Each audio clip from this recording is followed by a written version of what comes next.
It started in darkness. Before dawn on 12 April 1861, Confederate artillerymen began bombarding Fort Sumter in Charleston Harbor, South Carolina. Americans were firing on Americans. Civil War had begun. The Union's commanding general, Winfield Scott, pushed for the Anaconda Plan. Squeeze the South with a naval blockade, slice it in two by taking the Mississippi River, seal off and starve the Confederacy into submission. But Northerners objected to the slow pace of the plan. In July, the Union Army marched into Virginia. A bloody clash of inexperienced volunteers along Bull Run led to a Union defeat. Their orderly retreat turned into panic. This war would not be easy, and it would not be short. There would be three theaters in the Civil War. The East, between the Atlantic and the Appalachians, the West, stretching from the Appalachians to the Mississippi, and the Trans-Mississippi Theater, west of the Mississippi River. In the West, 1862 began well for the Union. General Ulysses S. Grant captured two forts in northern Tennessee that controlled the Tennessee and Cumberland rivers, clearing the way to invade the South. In April, Grant's army was camping quietly around a small log church named Shiloh. The Confederates launched a surprise attack that rolled through Grant's lines. The fight was confused, desperate, and savage. The next day, Grant pushed back, forcing the Confederates to retreat, opening the way for the Union invasion of the southern heartland. By mid-1862, only the strongholds of Vicksburg and Port Hudson blocked the Union on the Mississippi, and the blockade of Confederate ports had already begun to strangle the South. But the East was a very different story. In June 1862, Robert E. Lee became commander of the Confederate Army of Northern Virginia. The Union had many advantages: more guns, more men, more supplies.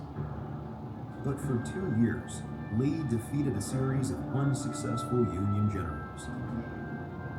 In September 1862, Lee attempted to change the course of the war by invading the North. But his secret plans fell into Union hands, and the single bloodiest day of fighting in United States history, at Antietam Creek, Lee had no choice but to retreat to Virginia. The next summer, Lee tried again. In June 1863, his men crossed the border into Pennsylvania. Gettysburg. Over 3 days in July, Lee attacked the Army of the Potomac under General George G. Meade and failed to dislodge him. Lee withdrew his battered army into Virginia. Just 1 day later, 4 July 1863, Ulysses S. Grant took the stronghold of Vicksburg, Mississippi. The Union now controlled the entire Mississippi. The Confederacy was split in two. That same fateful summer, at Chickamauga, Union General William S. Rosecrans' Army of the Cumberland was driven from the field after a memorable stand against Confederate General Braxton Bragg's forces. The Union lost the battle, but it was winning the war in the West. In November, Grant smashed Confederate lines at Chattanooga, seizing vital railroad lines. The gateway to the Deep South swung open. In 1864, casualties mounted rapidly on both sides. In March, Ulysses S. Grant became commanding general of the United States Army. Grant appointed William T. Sherman to commanding general, Military Division of the Mississippi. Sherman took Atlanta, then ravaged his way towards Savannah, destroying barns, railroad lines, warehouses, bridges, mills, factories. He marched to the sea and turned north. Meanwhile, Grant came after Lee in Virginia, using both clever tactical ploys and sledgehammer advances, always trying to slip between Lee's army and Richmond.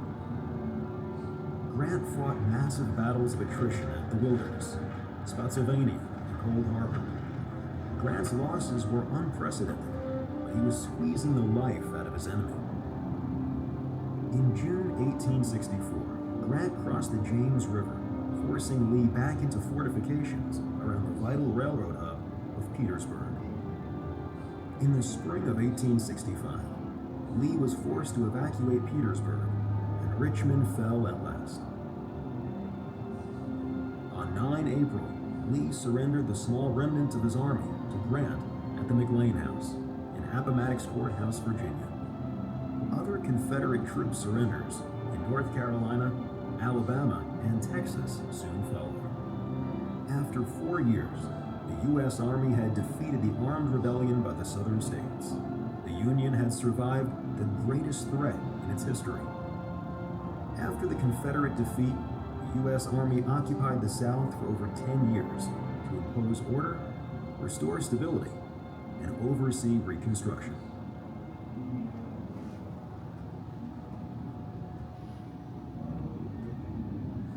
It started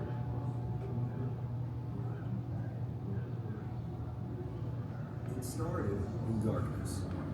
Before dawn on 12 April 1861, Confederate artillerymen began bombarding Fort Sumter in Charleston Harbor, South Carolina. Americans were firing on Americans. The Civil War had begun.